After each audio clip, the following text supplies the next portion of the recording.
Well, first of all, I would like to thank Mark, wherever you've landed. There you are. And say what an honor it is to be here. I was preparing a class in Austria, in Innsbruck, on cultural diplomacy, which was in fact led to the fruit that is this opportunity. Just a quick clarification. I don't lecture at the Haas School of Business. I actually work kind of as a diplomat with visiting scholars from all over the world, but I do so, but it's a little bit confusing. So, cultural diplomacy, art history, music, and this beautiful presentation that preceded mine, this dancer, that talked about how we can think about art as not just the kind of soft power that was discussed by Andras Simoni and Markos Konalakis, if I pronounce that correctly, as a kind of mirroring of one culture to another, which is the case of the Soviet Cold War politics of the United States and of the USA. The United States presented jazz music. The Soviet Union presented the Bolshoi Ballet. And through this kind of presentation, we came to feel an attraction to overcome the true anxieties that inhabited both sides of the wall. That is what I call a first-generation soft power, and it's still relevant today. But as Tatiana has so beautifully shown, there is what I call a second-generation soft power, which she referred to as plurality. I've called aesthetic cosmopolitanism, but cosmopolitanism carries a weight of elitism, so we must be careful with that term. Or contemporaneity. What Tatiana is doing, and I will be speaking of some examples in this talk in addition to hers, but I want to capitalize on your presentation, is thinking about how different cultures can draw upon one another creatively to create a new work of art. And this I think of, and through my research for the course that I taught in Innsbruck, Austria, and a presentation I did in Istanbul a few weeks ago, and also in Vienna on cultural diplomacy, I'm thinking of as a kind of form of honoring different cultures without being self-conscious. So a kind of natural interest in the creative activity of other cultures. About me, I grew up and was born and raised in California. I was born in San Francisco.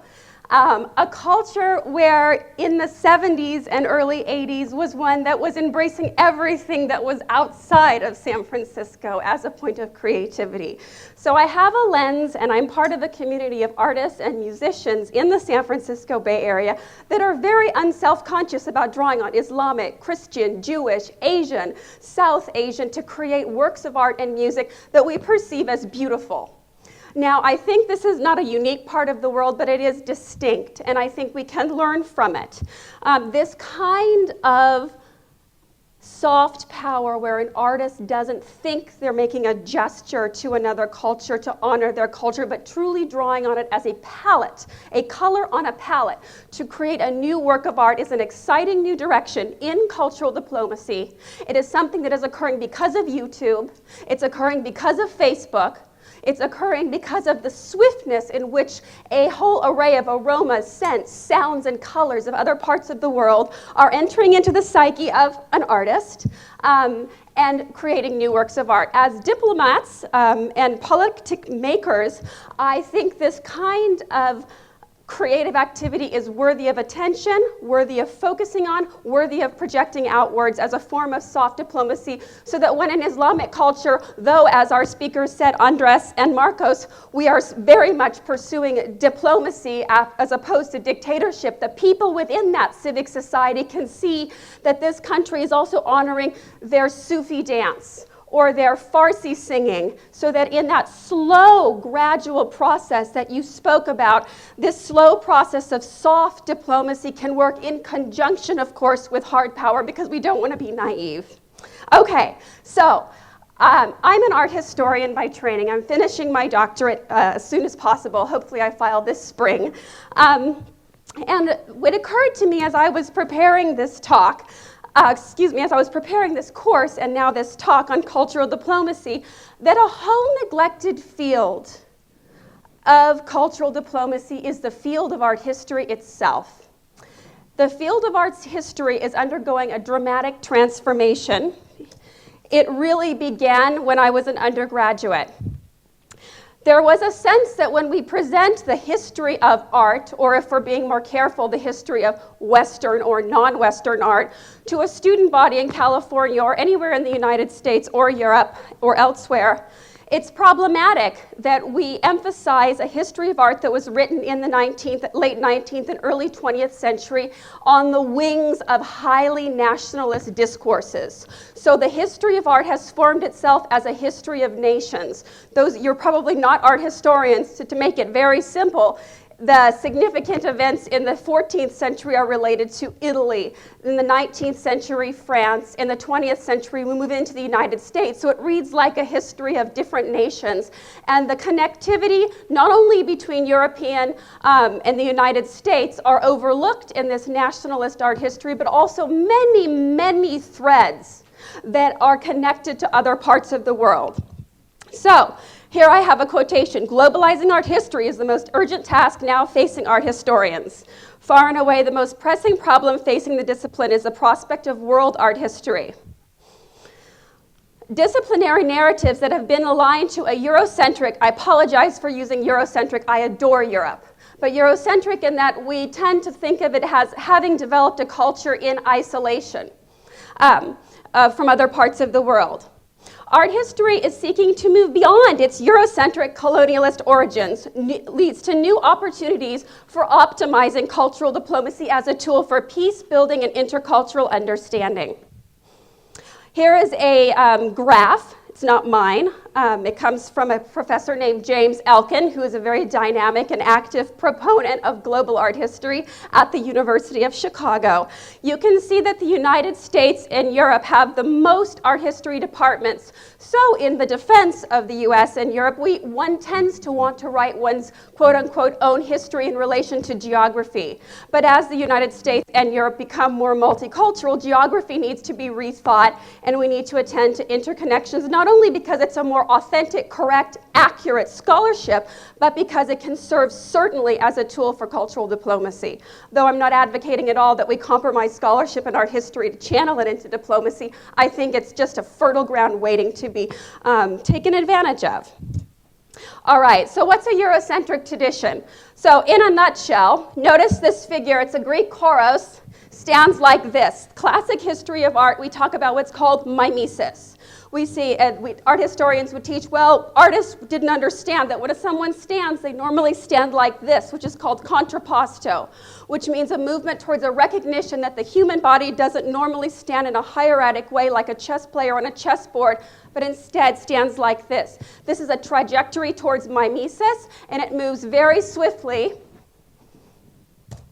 to the famous Renaissance and Michelangelo and the Sistine ceiling. This is the dominant narrative of the history of art. It's an exciting and beautiful narrative. It does quite a lot of damage to the Greek chorus I just showed, as well as a lot of art that is after the 3rd and 4th century BC or 3rd century AD that does not adhere to this mimetic representation. Art historians are beginning to examine how can we write an art history that allows for different aesthetics. Okay, well, it's impossible to write a history of the world art in one course. Certainly. However, we can try different strategies. So when I have a classroom in California or in Innsbruck, Austria, and hopefully someday here in Berlin, I can talk about, okay, the Madonna and Child, a quintessentially European kind of image in the 16th century. And I can speak about Raphael's beautiful treatment of natural forms, natural baby, lovely flowing composition. But in my class, I can promptly go over to 16th century North India and demonstrate how there was a dialogue there and an awareness of Madonnas there as well. Now, I don't have time in this talk to talk about how art historians are also looking not how we have radiated our aesthetic, or sorry, not our, but the European aesthetic outward, but also how an Indian aesthetic wove its way into European taste. So it's really getting back to what Tatiana was saying about a kind of opening up of the boundaries, but not one that's even trying. It's just simply telling the historical truth. Here's another example, 19th century Japanese Madonna and Child, 19th century West African image of a Madonna and Child. So in my course, when I talk about the image of the history of art of the Madonna in the 16th or the 19th century, my students understand this wasn't taking place in a vacuum in Europe, but that it had it found its way and manifested itself all over the world in different places. Okay, so now turning to another example, I just spoke of how I would pursue a methodology in teaching, say, the Madonna in the classroom. How about museums? Many museums are beginning to attend to the issues of multiculturalism and plurality in the arts. There's always the danger of stepping on and not honoring the faith and the traditions when we bring such images together. On the other hand, we can find common threads. Here I'm showing you from the Rubin Museum in New York City. Very recent show beginning in October 2010 and continuing to March 7th, 2011. It's called Embodying the Holy, and it compares sacral representations in the Eastern Orthodox Christian and Tibetan Buddhist traditions, juxtaposing Greek, Russian, and Byzantine icons with traditional Tibetan Buddhist Thangas. Icons in both traditions share a surprising number of similarities, and parallels can be drawn between iconographic schemes, compositional structure, and narrative techniques. The exhibition also explored important differences in these artistic traditions. So you can see a lovely Madonna on the right, and to the left, and on the right is Tara, which is a well-known loving goddess of the Tibetan Eastern traditions, who, among her many others, services to we the living, ushers us from one world into another with great compassion.